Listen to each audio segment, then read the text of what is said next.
Quantum computing is happening. In today's episode, we're looking at how Meta, JP Morgan, and other companies are using quantum and how. Which company has already made $1 billion on quantum? We'll take a look at how NVIDIA CEO freaked out about quantum, caused quantum stock to go on sale for a couple of days, and how everyone got together to call him out on that. 7 quantum stocks you need to know about in one ETF, how quantum is accelerating AI and which companies are profiting from it today, and everything else you need to know about the world of quantum today.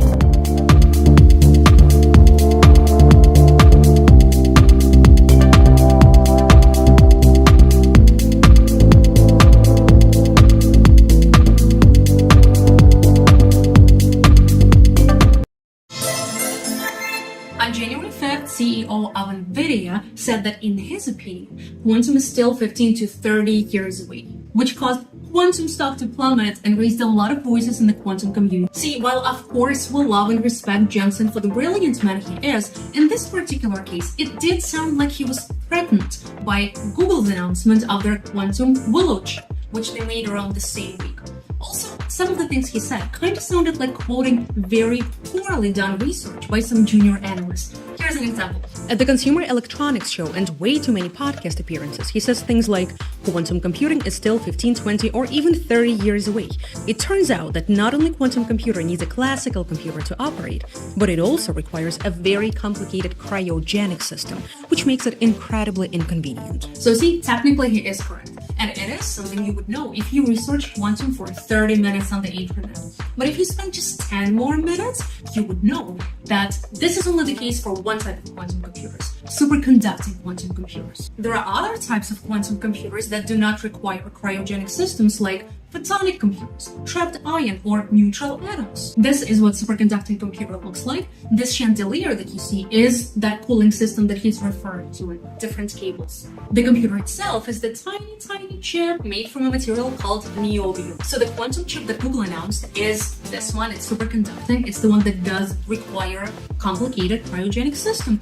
However, Google, IBM, Rigetti, and so many other companies have been working on it for a very long time, and they've done a very good job in, making it work. So it's fine. This whole thing lit a fire with quantum scientists, employees of all the quantum companies, and even Bill Gates came to the rescue, saying, no, quantum computers are already here, which brought the stock market back up. So many companies came out to say, we are already using quantum. What the hell are you talking about? DHL, the logistics giant, is using quantum computers to optimize their shipping routes, and they say that they are seeing 20% improvement in productivity.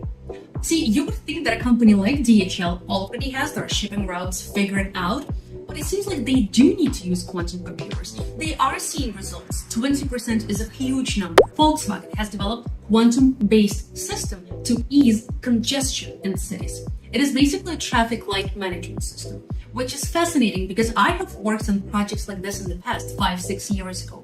And it makes sense that the traffic light would change depending on how busy the street is, how many cars there are, how many pedestrians, so the traffic light can make intelligent decisions. However, it was so difficult to do it real time, and there are too many aspects to take into consideration.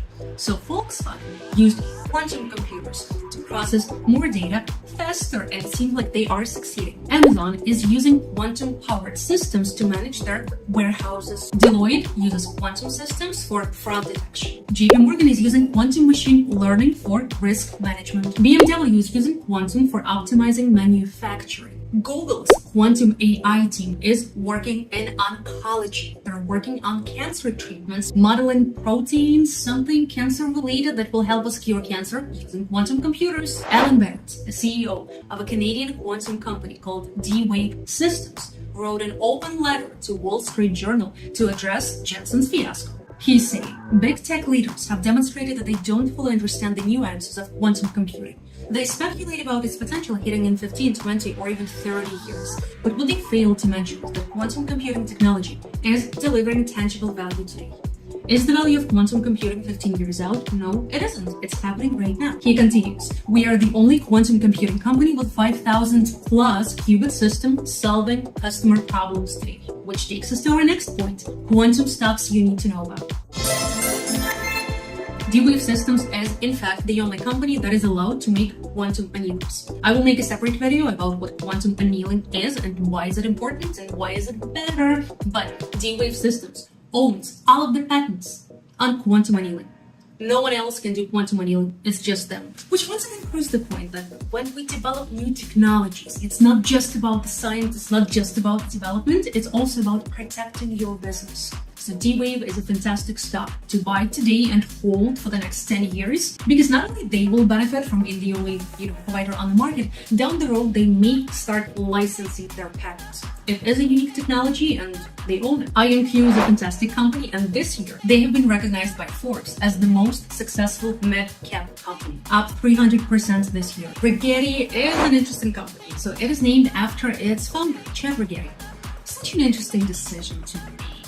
They have quantum computers that they sell, and their machines are already installed at AWS Quantum Bracket. There is also Quantum ETF, QTUM. It's an index that tracks 74 different companies related to quantum computers and quantum research. 188% up in the last 5 years compared to 87% from SPY. You do the math. The whole story with Jensen gave a lot of publicity to AWS, IBM, and Microsoft, who already have quantum cloud. Just like your regular cloud, where you don't need to worry about what does it take to support and maintain all of the computers in our data centers. You let them worry about, you just get to use it.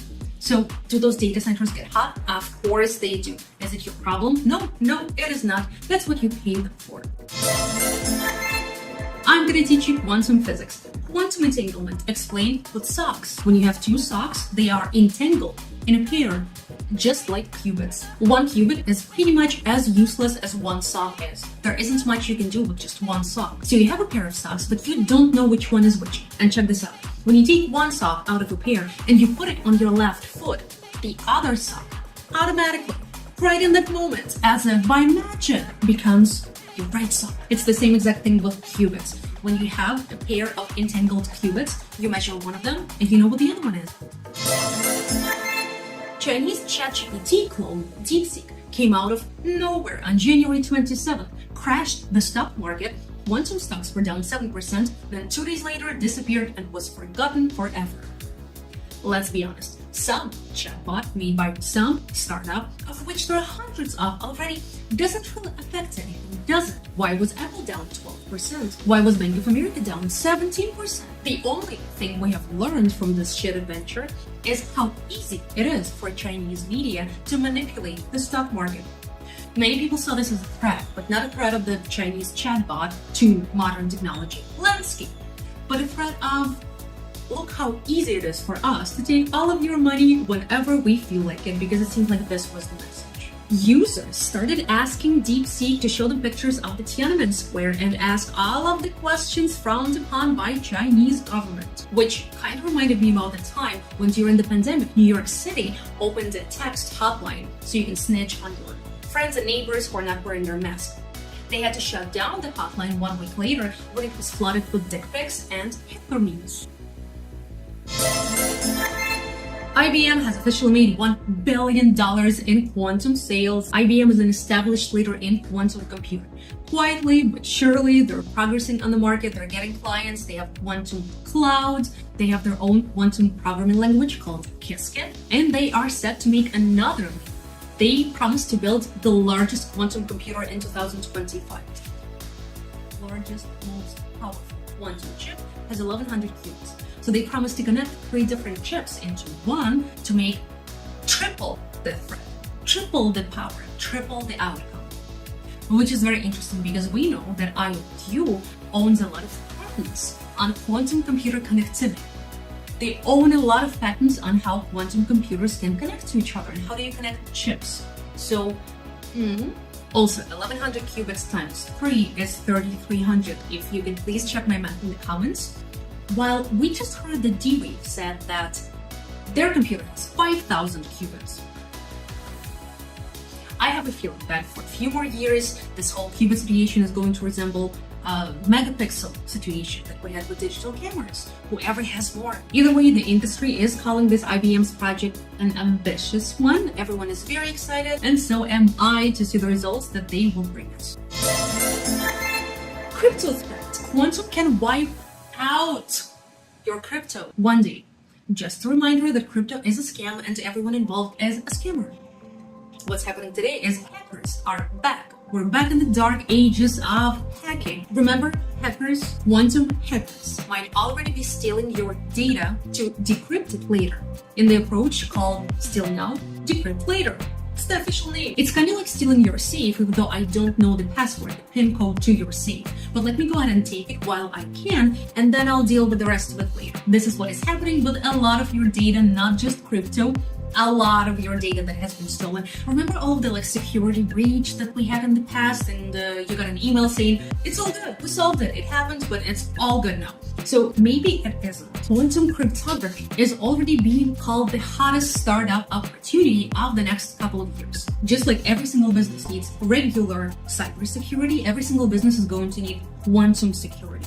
Can you be the next person to provide it to them? There is going to be enough business for everyone. Otherwise, we're under a real risk of hackers being back. See, quantum computing is complicated enough and it takes a lot of brain power to work in quantum computing. Yet, the average salary of the quantum scientist is $160,000. The top positions that I have seen pay up to $350,000, which is a lot of money, of course. But if you're smart enough to get one of those jobs, what will stop you from doing something, from joining the dark forces so you never have to work again? That's it for today. See you next time.